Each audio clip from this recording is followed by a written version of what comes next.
Hello and welcome back to Mr. Allen's fantastic math class.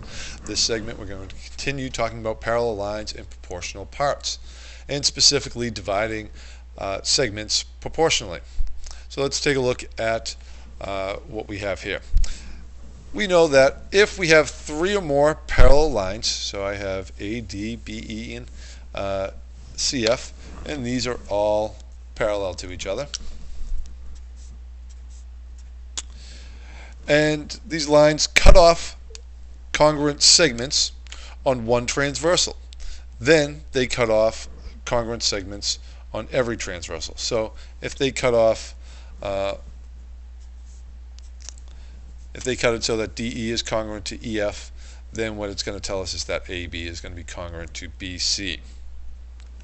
So let's take a look at what we have to simplify this. It says if AD, so this segment right here, is parallel to BE, right there, and that's parallel to CF, and it also says that DE is congruent to EF, then that tells us that we can also state that segment AB is congruent to segment BC. So we can say that is true. So let's take a look at how you would use this in a problem. Okay. So today I'm going to ask to find two things. We're going to ask to find x and y. We'll start with x, and x is fairly straightforward. It tells us that that this segment here is congruent to that segment, and since because they're congruent, we're going to set these equal to each other. So it's just that 2x plus 2 is going to equal 3x minus 4. It's pretty straightforward. So 2x plus 2 will equal 3x minus 4. Going to subtract 2x from both sides.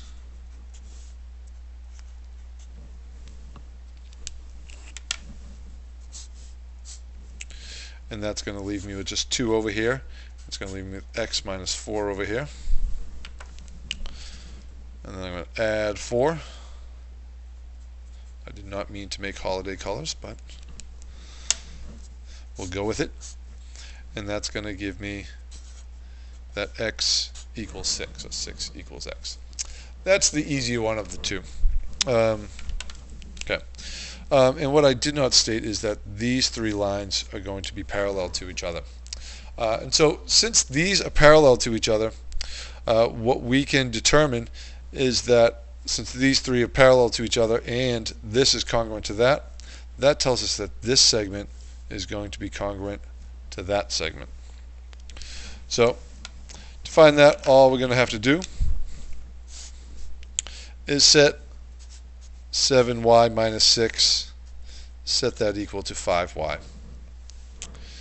So what I'm going to do is I'm going to subtract 5y from both sides.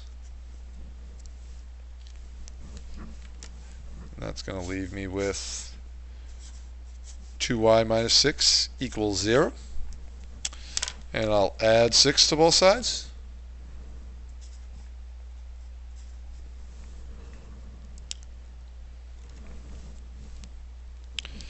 And that will bring me to 2y equals 6. And of course, I'll divide both sides by 2, leaving me with an answer of y equals 3. And so that's how we would use dividing segments proportionally to help us solve for a variable. So that is all we have for today.